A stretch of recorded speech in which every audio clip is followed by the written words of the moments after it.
olun abi.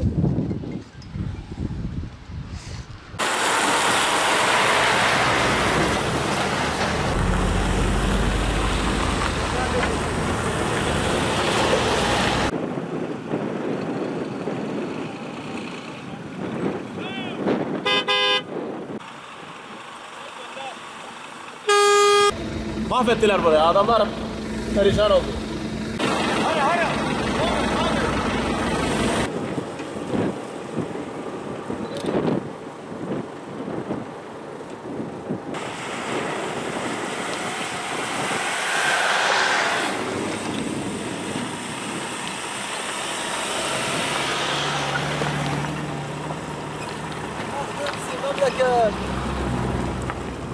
Yaklaşık 2 senedir bu yol yapıldı.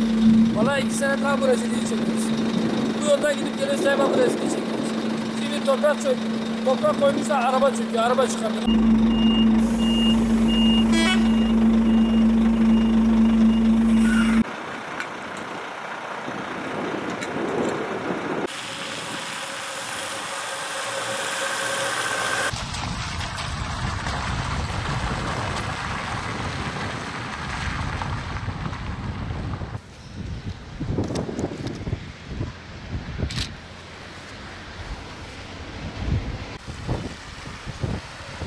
Bayağı bir isim.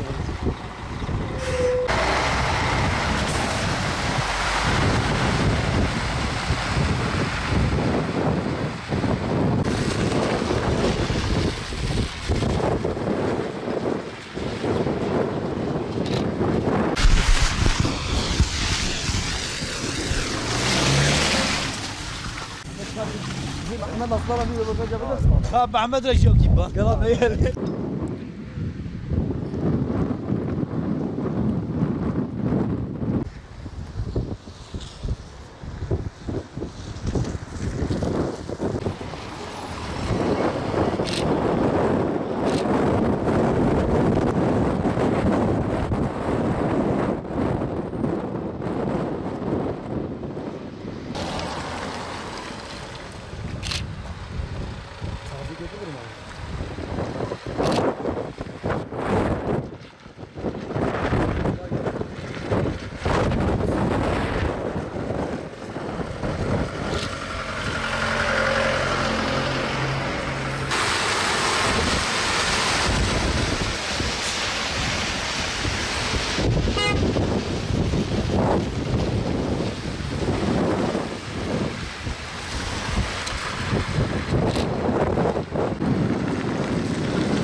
Ben Midyatlıyım.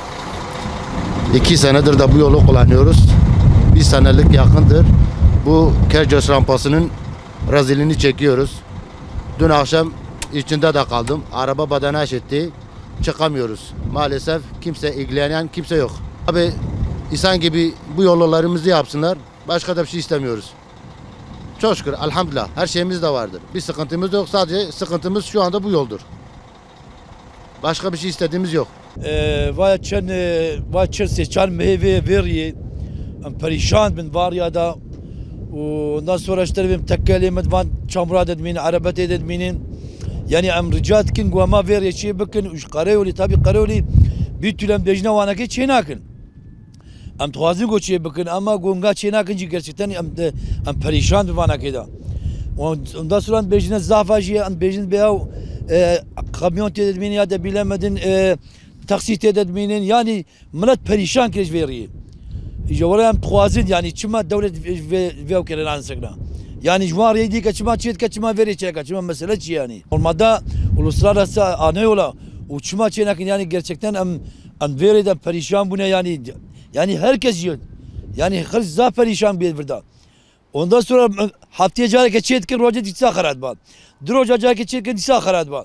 Yani em tuhazin gozu şey bakın en azından bir millet bir perişan ba. Çünkü vaya İros ve belina belki berfore barana keziyede var millet de mine perişan ba ne hoşa. Em tuhazin yetkili serveri bisakrin ve em tuhazin go yani kez perişan ba veriyor yani. Rüya kercevsiye ev koçerim bat şimdi sebini utem zav nakhoşe. Yani damam tenem tede zav rahatsız min çamurund binin zaten. Ne hocam şu arbejin. Am khazın şey bikin. Bu nama ev. Her jaram kulamıştı ki. Yani haftaya da en seja şarjam ter çünüti. Ne sıkıntı ya her zeydedir. Vallahi am khazın şey bikin. Etkili baş bakan herkes am khazın şey bikin. Cumhurbaşkanı am khazın veriye şey bikin. Le sahip derken ne nakhoşe sıbı berber arabın kanti derim. سيدهم خيرتهم نقبا مديادي باطمان الشغلهم ريما عدني بما تشيكن هي بتخرات كن جهافيني بخلاص كنا هاش بنا قهالو ما راح تسبب كنا هالو خرا كنوشتن قضاء شيد بنا عربا خسر شغلات مالي كل بدي بقضاء كن بهارم تشنوتن صباحي varım تشنوتن am vaziyete çıkışının وقتی شيء بكن مالا وافا قوات بجوارا ساعتا خوش بي Yenice köyü muhtarıyım. Şu tarafta da mesela Midyat'a giden arkadaşlar var, köylüler var. Bir de Gercüş halkı zaten bu yolu kullanıyorlar normalde. Yaklaşık herhalde bir senedir bu durumda. Şeyi ertelendi herhalde. Bu yapım işlemleri müteahhit tarafından şey yapılmış, ertelenmiş. Hakkından mı çıkmadı onu bilmiyoruz artık. Gerçekten de yol şu an çok kötü durumda. Yani araçlar gidemiyor buradan. Özellikle büyük araçlar, kamyonlar falan, otobüsler falan geçemiyor buradan. Yani yapılsa çok iyi olur. Yetkililerimiz yani muhtemelen biliyorlardır kendileri de. Acil bir şekilde yapılsa çok iyi olur. Maksat millet bizim bu Gercüş halkı mağdur olmasın. Zor durumdalar yani. Ayrıca Gercüş ilçesinin Habazbeni bölgesinin köyleri şu an 2017 yılında parke taşı, kilitli parke taşının yapılması için ihaleler verildi. Yalnız hepsi yarım yamalak yapıldı. Şu an benim köyüm mesela yarım yamalak yapıldı. Ana caddeyi bitirdik. Diğer mahallelerin hiçbirinde 1 metrelik bir kilit parke taşı yaptıramadık. Sıkıntı yaşıyoruz köylülerden. Yani bir nevi diyorlar ki kasten böyle yaptınız. Zor durumdayız şu an. Gerçekten ne kışın ne de yazın yaşanmıyor köylerde. Bu kilitli parke taşı yapılsa çok iyi olacak. Başka bir şey yok yani budur. Burada kalıyoruz. Sık sık bu yoldan geçiyoruz ama bu yolun halini görüyorsunuz. Yani uluslararası bir yoldur. Ama çok kötü bir durumda. Yani bir an önce bu yolun halledilmesini gerekir. Yani yetkililere sesleniyoruz buradan. Yani arabalarımız mahvoldu. Yani herkes şikayetçidir bu halden. Görüyorsunuz bu yolun haline ne yaptılar, ne hale soktular bu caddeyi. Hemen 7-8 ay oldu bu haldedir. Ya yetkililerden bir an önce bu yolu düzeltmesini istiyoruz. Yani sık sık arabaların geçtiği bu yol çok işlektir. Cizre'ye, Silopi'ye, Midyat'a, Nusaybin'e her yerden bu yoldan gidiliyor. Şırnak'a kadar bu yoldan Irak'a. Yani bu yol işlektir. Bu yolun hali görüyorsunuz ne haldedir. Bu yolda sık sık gidip geliyoruz. Evet. Ama bu yılın, bu sezonun, bu mevsimin bu saatinde bundan sonra bu yolların bu halde bu durumda olması gerçekten sıkıcıdır. Yani sık sık bu yola kullanılıyor. En yoğun yollardandır. Biz de bu yollardan geçip geliyoruz. Fakat yani neden bugüne kadar bırakıldı, neden şimdiye kadar yapılmadı? Tamam. Şimdi daha kışın yani ortasında böyle bir yol yani işkence, çile veriyor insanlara. Daha erken bir tedbir alınmalıydı. Daha düzgün, daha sağlıklı bir işin çıkarılması için. Aylardır bu yolda çalışılıyor, aylar geçti, hatta yıl oldu. Hala 1 kilometre yol mesafe kat edilmedi. Bilmiyorum.